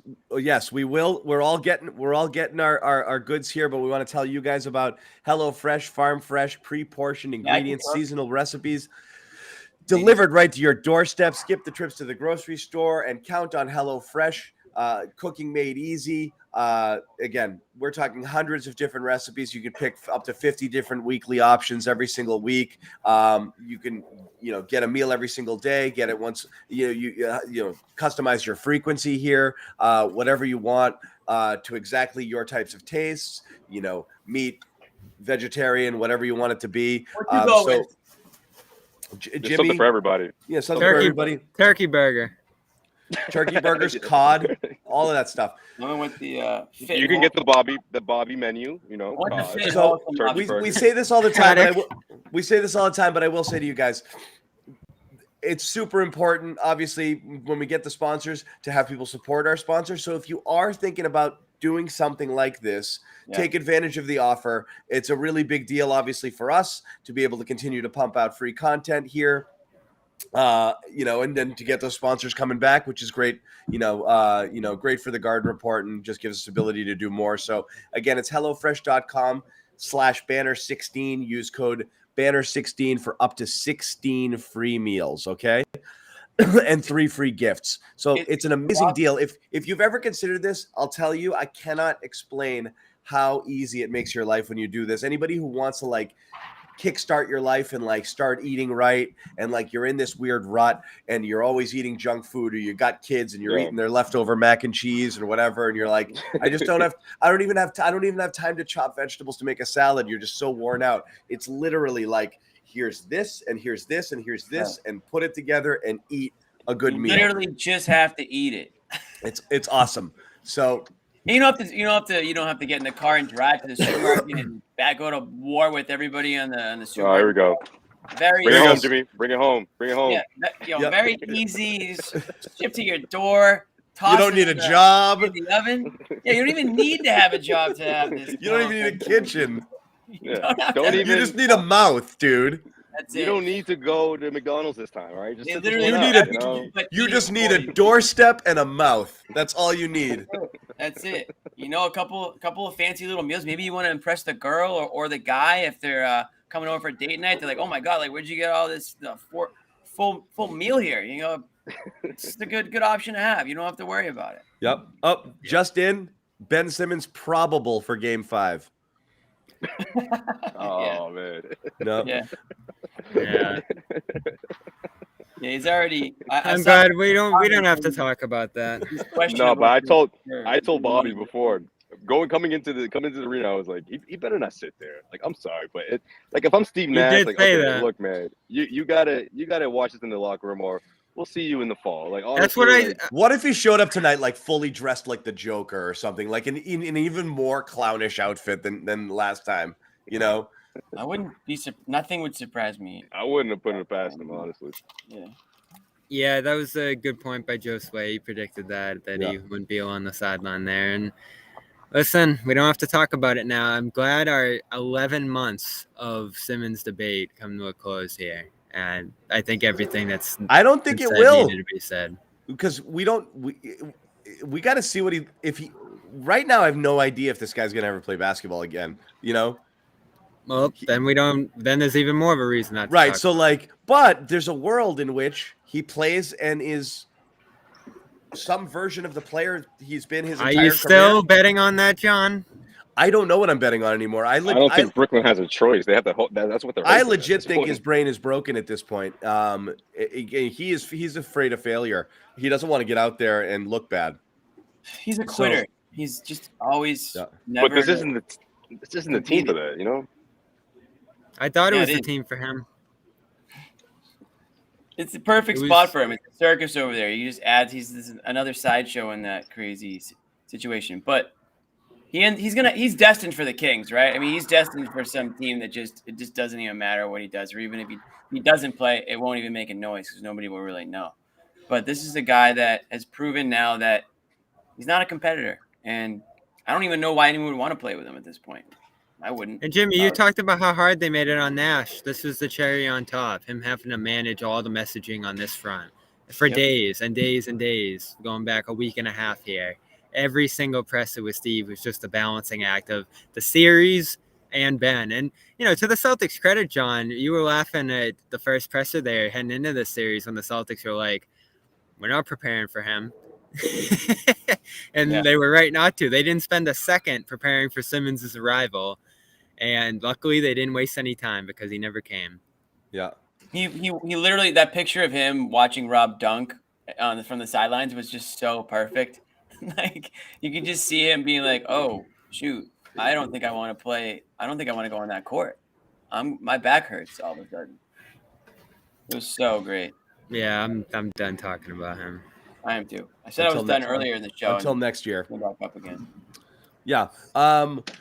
So quick, we have time. So what is it? Is today Monday? We've got a good we got a good layoff until the next one, but we will definitely do another Garden report when we have the opponent. So if the Bucks, we're not going to do it breaking news right after the Bucks game, but once we know if they beat them, they're at 3-1, right?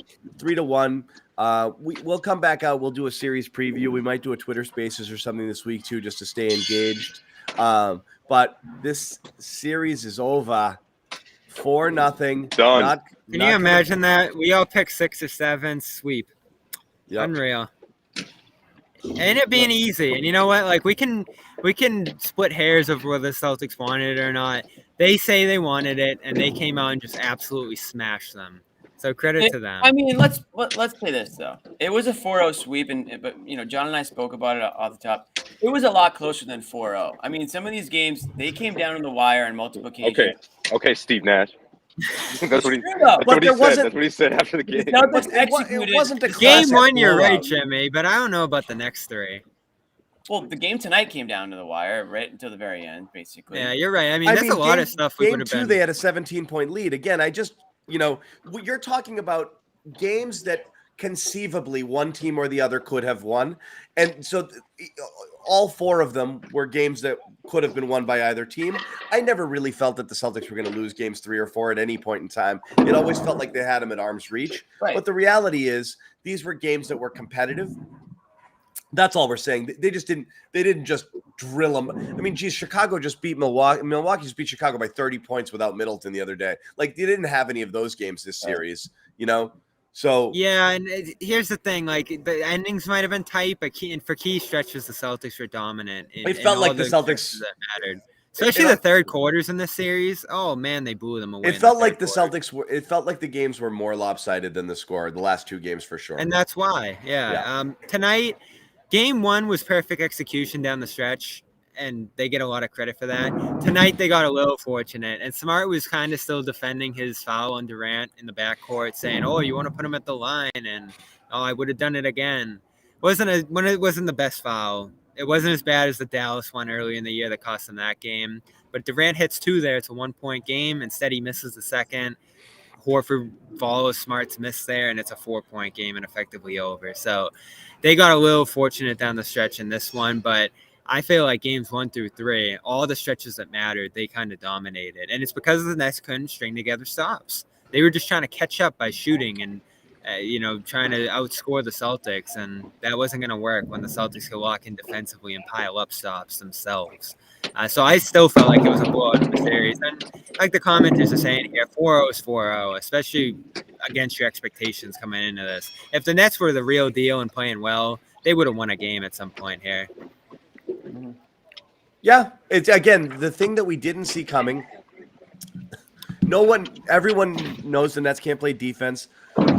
Boston had a size advantage. You just thought KD or Kyrie would steal a game on their own, or two just by being KD and Kyrie. And Kyrie basically almost did it in game one. It just never came after that. So really, the shutdown of those two stars. And I know Durant had a good point output tonight, but just how uncomfortable those stars looked, and really, I mean, and Kyrie complete disappearing act.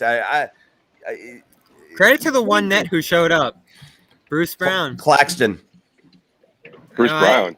Claxton missed Today? 10 free throws tonight. But he showed up and he sat there and he kept clanking them, and he didn't run to his agent and request a trade and then get mad at his coach. He's not scared of taking him, at least. And then he laughed when everybody cheered for him when he made the 11th, and he kept shooting after every miss. So I'm giving one him of the loudest times of the night, by the way. That was so really loud. Yeah. Talk about nothing working. In a nutshell. The Nets had so many deficiencies, and on top of it, their center, who was playing really well, goes 1 of 11 at the line. Like, nothing they could try was going to work here.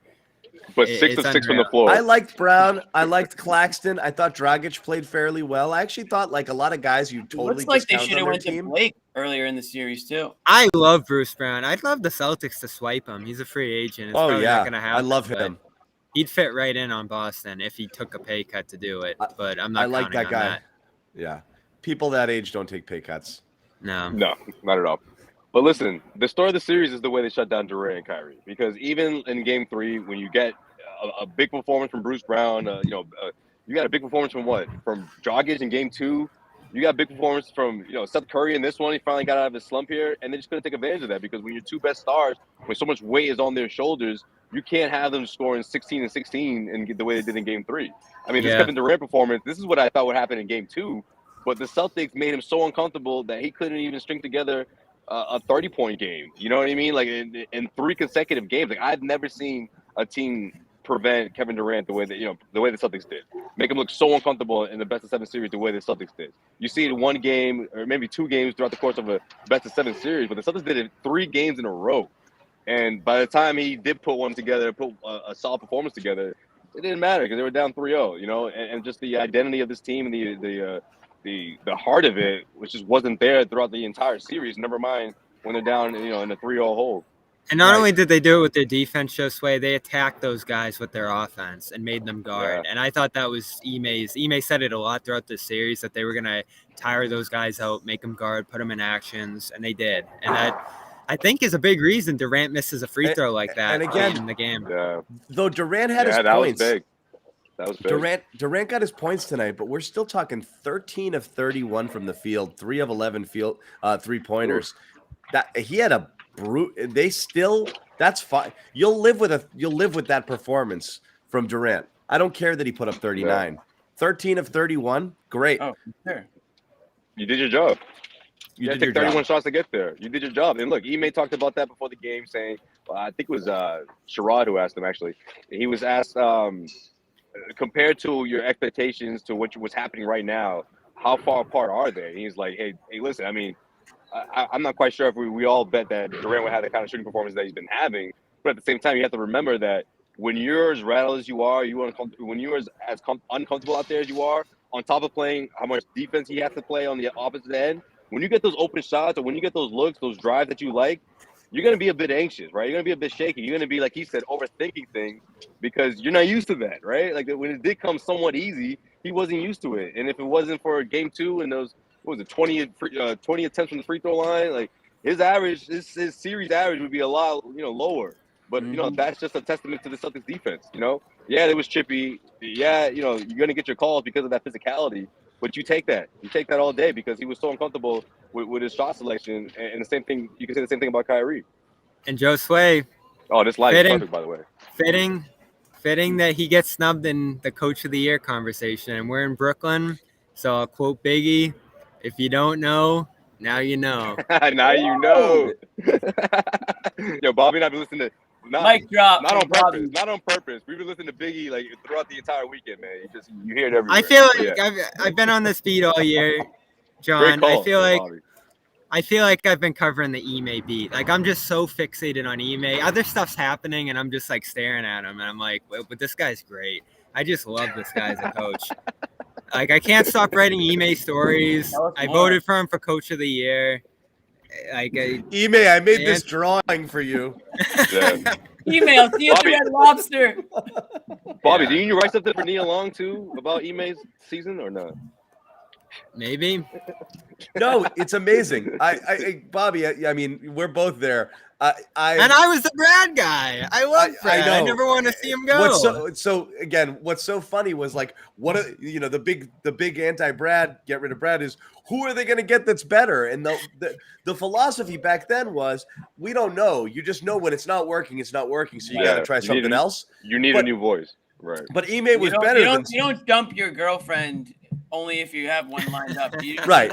You're just like, I hate this girl. Right. I just need to start over. So listen, but that's why when things were wrong, people were worried that like, oh no, this is the breakup. I mean, this is the rebound. This is the rebound girl. Like the Ime might not be it. It was like, well, wait a minute. Well, this is 2 months into this after Brad was the head coach for 7 seasons. You know, like the majority of this team is used to Brad at this point. It was gonna take some time, and obviously it did. You know. Apology, Cam. Brad. For me, I didn't want Brad fired, but true, yeah. It was the move that set all this up. What impact could this coaching change have? All of the change in the world. I can't believe I'm glad someone finally apologized. I love how we all just got super defensive. Like, I was like, who? what? We were clamoring for it. I'll give you guys that one. We don't apologize now. for shit. What are you talking about, Bobby? As we have our week off here, I'll be writing up the list of apologies that Jimmy and John own.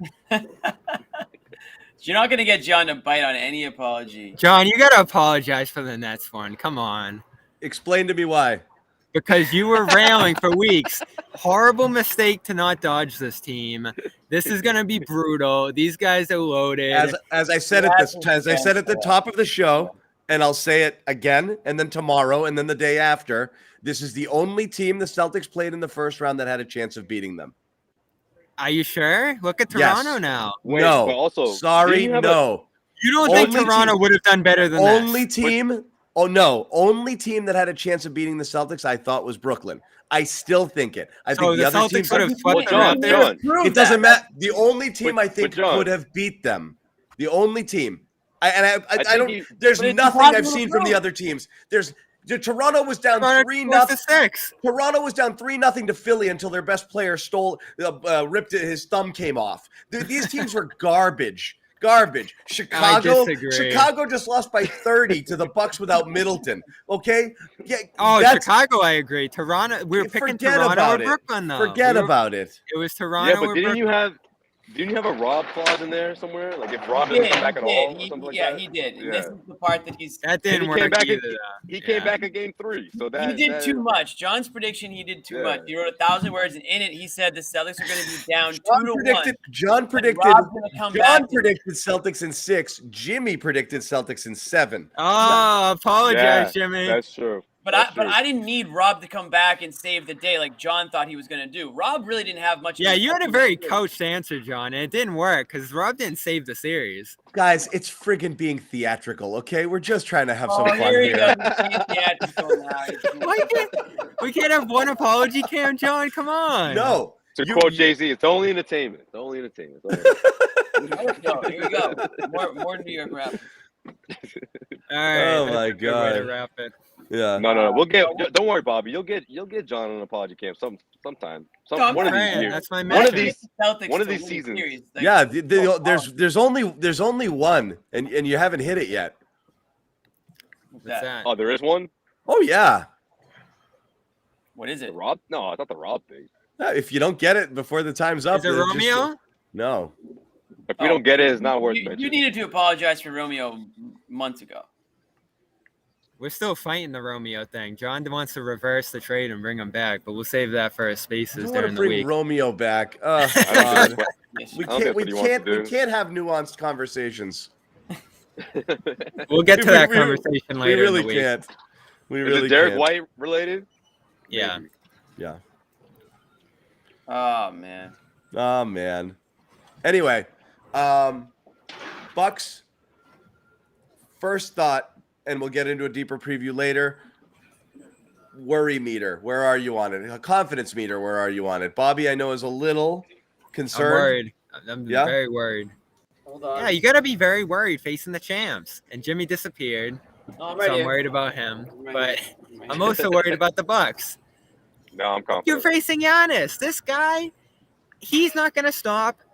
His motor isn't going to stop running until the double zeros hit that clock. And you might be able to beat him one night. Next night, he's coming back better. He's going to push the series to 6-7 games on his own effort. And he's that's what I thought Durant was going to do. I was saying the same thing about Durant. I mean, well, I'm one of the guys coming into the season who said Giannis is much better. I'm only asking this question so Bobby will have to apologize when the Celtics win. Yeah. Well, I might still pick the Celtics because of the key vulnerabilities that Jimmy and I kicked around. You have to pick the Celtics or else the chat will turn against you forever. Yeah, you have Bobby. No. And Milwaukee won't embrace you. What I said to Milwaukee John, won't embrace you the way Toronto did. All right, I don't think. I have worries about the Bucks too. I have big worries about the Bucks. What I said to John was it's just very difficult to pick against the Celtics right now based on the way they're playing. I don't care. And they have home court in this series too. And they have home court. Yeah, huge. Might end up being huge in the end because the Bucks chose not to essentially have home court. So now this could be the NBA Finals for Boston in round 2. This might be the toughest team they face. That's all I'm saying. Now the Bucks play. All right, so that's Wednesday night in Milwaukee. That's their game 5. Yep. If they win that one, we can probably expect maybe a Sunday game 1 in Boston. Yeah, we'll figure out the schedule. But what do you think of the team, Jimmy? What I think of the Bucks. What I think of the Bucks? I mean, like you said, I mean they've been there, done that. They have the MVP caliber player in Giannis. They're a big team, so their size is a lot different than what Brooklyn just gave you. They're gonna be a tough out. I'm still gonna take the Celtics in the series. I'm probably just gonna keep going Celtics in 7 because that's the coward's way out. Yeah, coward's way out. And hey, if I'm off a game or 2, what can I say? Celtics in 7 is the most cowardly prediction because you're still going homer with the C's, but you're conceding that it's going to be difficult. No, I could see the Celtics doing it in 6, maybe. I don't think. I like the Celtics right now. I just think that they're playing. By the way, hard on both sides of the ball, and I'm not going to pick against them until they prove me wrong. When talking about theatrics, I almost wrote my entire preview that I ended up writing on CLNS Media with all the reasons the Nets was a bad decision and went Celtics in 5. Anyway, and then I added one to go to 6, but it was initially Celtics in 5. I was going to be like, it was stupid, it was wrong. They're the toughest team, X, Y, and Z, and blah, blah, blah. You were smart to do all that. Celtics still win in 5. You were nervous about picking the Nets, and rightfully so. Yeah. What do you got on the Bucks, John? I love the Bucks. I just like the team. But they're boring. Huh? I like the team. Look, you can't not love Giannis after last year. You can't question his will to. I don't know how you think they're boring, Jimmy. Last year they took it. Yeah, last year Giannis took. I used to think Giannis was like. I did too. No. You got me. Oh, yeah. You think Giannis is boring? I don't know if you think the Bucks are boring, right, Jimmy? I thought it was Giannis' style. Yeah, it's more of a Giannis. It's more of a Giannis style thing. But last year, I love Giannis. Catapulted to the. He changed everything last year. I love Drew. I love Drew Holiday. I just like them. You got good matchups everywhere in that series. Yeah, I think that's what. I like the Celtics' chances against them, but it's going to be much tougher. And the reason why I think is because 3-point shooting I think is big with those guys. Obviously, that's what helps Giannis in one way, and that's what can kill the Celtics defense in another. Right? I mean, if these guys get hot, I don't know what the story is with Chris Middleton, but I'm going to assume he's going to play at some point in this series, right? I mean, depending on how things go. So that's big, if you're the Celtics, having Rob back is also big. And I love the fact that he's got a couple games under his belt heading into the series, plus probably 5 days rest along with practice. So that bodes well for the Celtics' chances. So I like their chances in this one, but the only difference is between defending superstars is I don't think you're going to get the kind of lackluster performances from Giannis that we just saw from Durant. His style of play, the way he goes about his business, it just doesn't, you look at the way they shut down Durant, I just think this is just a different beast in the sense of how he attacks the rim and The reason why, obviously his strength and his skill set, but also because he has those shooters. He has those great role support. guys. Yeah. And then you got Drew Holiday getting it done on both ends. So I think that's the kind of player. us. That's the kind of player that that the Celtics didn't see in this series. That's a huge upgrade to compared to someone like Bruce Brown. So the Celtics will have their hands full. But I like the chances. I really do. I think the team that sticks out the most for me is Miami.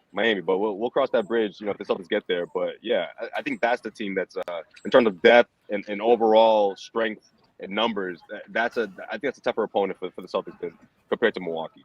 I like their chances, but be concerned. Like, I see a lot of flag waving in my mentions and in this chat here. Oh, they're gonna breeze through the Bucks. It's gonna be really hard. Why are you so pessimistic, Bobby? They played the Bucks very well this season too. Yeah, they played them well. This year. But they've always played them well, and they've Bobby, lost a lot of games. Bobby, are you a fan or what? Yeah, you fraud. I'm a fan of Giannis. I really am. He's a fraud, everybody. I love Got a Giannis. Giannis jersey on under that jacket. Milwaukee will be loving me next. I'll be getting beers thrown at me when I head up there. But you guys are no, I am leaning Celtics right now. I think we can all save our picks. We'll have plenty of time to make them. But the Middleton injury. I'm waiting till the last second. Yeah. The Middleton injury changes everything. And not only that, I've been watching the Bucks a lot this year, and they are a little vulnerable in a couple different areas. But we'll get into that when we start previewing them. All right. Good stuff. We're going to wrap it. Thanks, guys, for hanging through a very short series. Everyone has a week to get their hard hats. If you don't have a hard hat yet, I don't know what you're waiting for. Was this a perfect 4-for-4 hard hat series for you, Jimmy? Perfect 4-for-4. You wore it every game, right? Oh, it's like the bucket hat in Vegas. I will be wearing this hard hat in every post-game show after a win. You don't deserve the hard hat after a loss because you didn't come to work. You didn't work hard enough. But this is the coming to work, hard hat on, lunch pail ready, steel toe boots tied, reflective vest on, coming to work, putting in the time. And I'll be honest, this is actually a legit hard hat. This is what do they say here? Certified model. So this actually would work on a construction site. Yeah. Not to brag or anything, but just if anyone thinks I'm a poser, this is a legitimate hard hat. So. Hard hat it is. So thank you guys for hanging through the series throughout the season, of course. But great. 4 down, 12 to go. We hope to keep it rolling throughout the rest of this, through multiple series, and we'll be here. We're not going anywhere. Bobby Manning will be, and Josue, and then Sherrod obviously will be covering games in person, home and away. Celtics will be back practicing, and we'll have some news on the team. So make sure you check out CLNSmedia.com and our YouTube channels. And if you're on it right now and you haven't subscribed already, please do so. Both our men's channel and the Celtics All Access channel, where you can get a lot of our daily content, Bobby Manning's reports, and a bunch of other stuff that's around a lot of our Celtics podcasts on the CLNS Media Network. One last shout out to our sponsor, HelloFresh. HelloFresh. Banner 16. We're coming for you. HelloFresh.com/banner16 for 16 meals, guys. That's why we're going banner 16 here. Okay. Yeah. Right. Also, 1986. The 86 banner was a good one. That was a great one. That was a good one. So I hear. That was a good one. Where I was born, but that's okay. Yeah. Phone died. Hi, Josue. Yeah, about it. There we go. Charged up. Look how shiny he looks. Charged up. Let's go. We got some work to do. Just Okay, in time good. for the good. Just in vibe. time for the good. But please support our sponsors, guys. This is really a great one. This is really, really good stuff. Meals delivered to your door. Anything you want. Fresh ingredients. Lots to choose from. HelloFresh.com/banner16. Use the code banner16. Up to 16 free meals. Honestly, this is a ridiculous deal. If you've ever thought about doing one of these meals, if you've ever thought about doing one of these meal plans, go check this out. This is really worth it. So please do 16 so. 16 meals. And if you're John, that's like 3 days worth of meals. I told Bobby that's a week's worth, no? Yeah. Yeah, I'm gonna go have my 11th meal tonight as soon as we're done here. John, it's about time for your feeding. So we are going to wrap it up. Thanks again for hanging out with us. For Josue, Bobby Manning, Jimmy Toscano, I am John Zannis. Celtics beat the Nets On to round 116-112, sweep the series. Good 4 riddance. games to none. I hate that team. Come on, we loved everything about it. Yeah. You love the storylines. You Yeah. love Yep, Kyrie. and now they're gone. You Right love from Brooklyn Kyrie. hot. You love Simmons, the Nash big. stuff. What else take would all have that. packed up this much entertainment into it? You know, and a trip to New York. Good stuff for everybody. You guys, everybody won. Everybody wins A little here. New York pizza tonight for the boys. What do you guys get? A little Brooklyn slice. Oh, let's do it, Josue. I'm hungry. A good idea, Yeah, I'm Jimmy. down. That's probably the Okay. only thing open right now. Let's go. All right, let's go. You guys go Outta get here. some. We'll talk to you Shout guys out later. Pally's in Brooklyn. That's the spot. Night, guys.